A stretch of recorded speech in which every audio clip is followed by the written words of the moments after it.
This channel does not promote any violent, harmful, or illegal activities. All content provided by this channel is meant for an educational purpose only.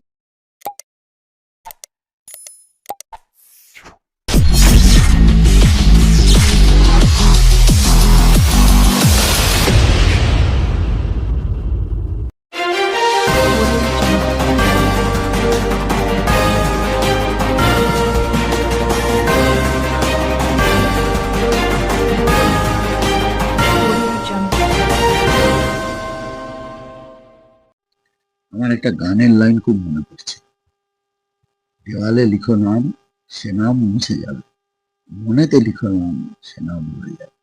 সুবীরনাথ মানুষের মনে নিজের নামটাকে খোদাই করে দিয়েছে। আমাকে যেভাবে মানুষ আশীর্বাদ করছে, যেভাবে ভালোবাসছে, যেভাবে এগিয়ে এসে সমর্থন জানাচ্ছে, প্রতিটা মানুষ বলছে এবার চিন্তা নেই, আমরা তোমাকে সমর্থন দেব।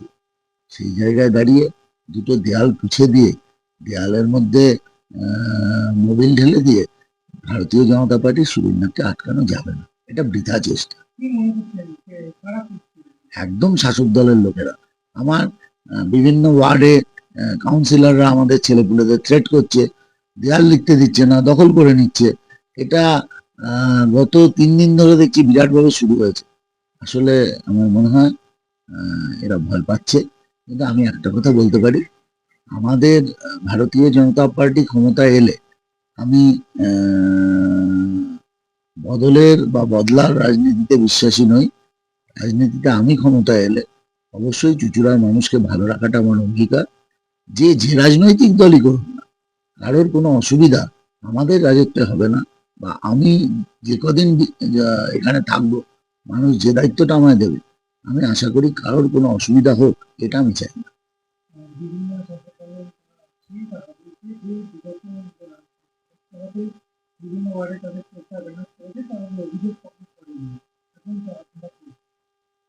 কারা অভিযোগ করেননি?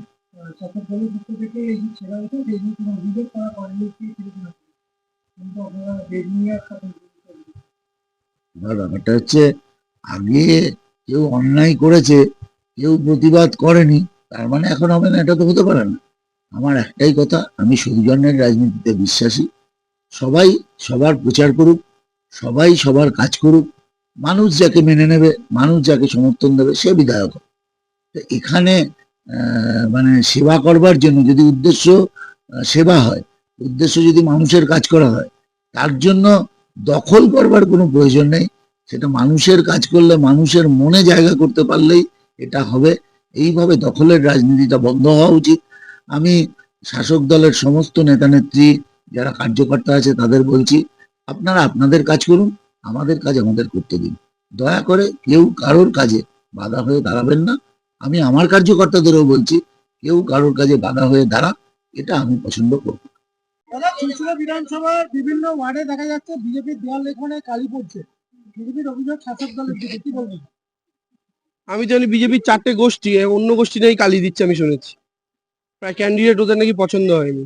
আমরা কেন কালি দিতে যাবো?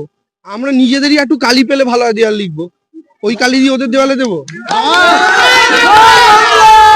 অভিযোগ করছে সৌজন্য রাজনীতি ভালো, শাসক দল মানে আপনাদেরও বলেছেন সব প্রত্যেকটি দলকে আহ্বান জানাচ্ছেন সৌজন্যভাবে রাজনীতিটা করা দরকার। বিজেপি প্রার্থী সৌজন্যের কথা বলছেন? প্রথম দিন এসে আমি সৌজন্য দেখিয়েছিলাম, তার পরের দিন উনি কি আমাকে নিয়ে বলেছিলেন আপনারা তো ভালো জানেন, আমি আর উচ্চারণ করছি না। এটা যদি ওনার সৌজন্য হয়, তাহলে সেই সৌজন্যকে আমার প্রণাম। আর দ্বিতীয় বক্তব্য হচ্ছে, আমরা তো সৌজন্যের রাজনীতি করতে চাই। বাম প্রার্থীর সাথে এখন প্রথমবার দেখা, আমি পায়ে হাত দিয়ে প্রণাম করেছি। বিজেপি প্রার্থীর সাথে দেখা হলেও আমি প্রণাম করব। আমাদের এটাই শিক্ষা, মমতা বন্দ্যোপাধ্যায়ের এবং বাবা মায়ের শিক্ষা।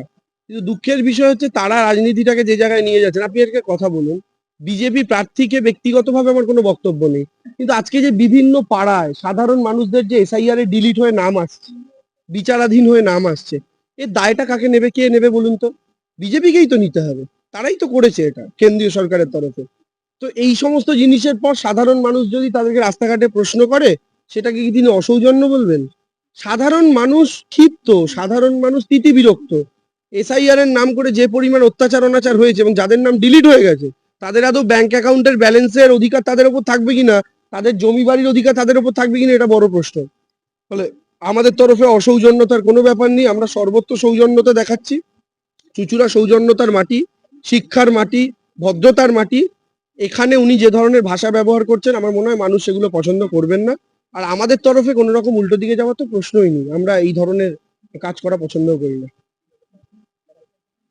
আর দাদা আজকে দেখা যাচ্ছে বিজেপি প্রার্থীকে মাছ কিনতে নানা রকম মাছ চিংড়ি পাবদা বিভিন্ন বিজেপি প্রার্থী মাছ কিনেছেন, নরেন্দ্র মোদী বকবে তো। তিনি বলছেন যে মাছে ভাতে বাঙালি, হ্যাঁ, বিজেপি ক্ষমতায় এলে বাঙালিরা আরো বেশি করে মাছ খাবে, মাছ ভাত খাবে।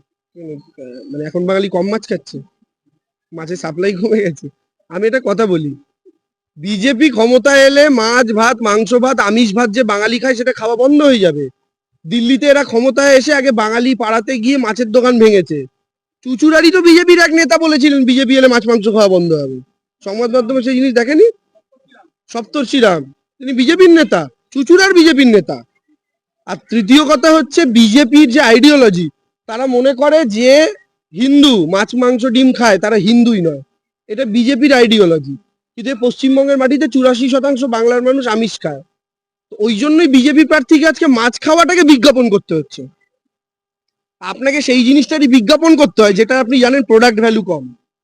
যে জিনিসে প্রোডাক্টের গুরুত্ব নেই সেটা মার্কেটিং করে চালাতে হয়। তার সবচেয়ে বড় উদাহরণ হচ্ছে নরেন্দ্র মোদী। প্রোডাক্টের গুরুত্ব নেই বলে এত মার্কেটিং, ঠিক আছে? তো ওরা জানে যে বিজেপি ক্ষমতা এলে সবার আগে মাছ মাংস বাঙালির পাত থেকে আমিষ বন্ধ হবে, তাই মাছ কিনে সবার আগে সেটার মার্কেটিং করছেন।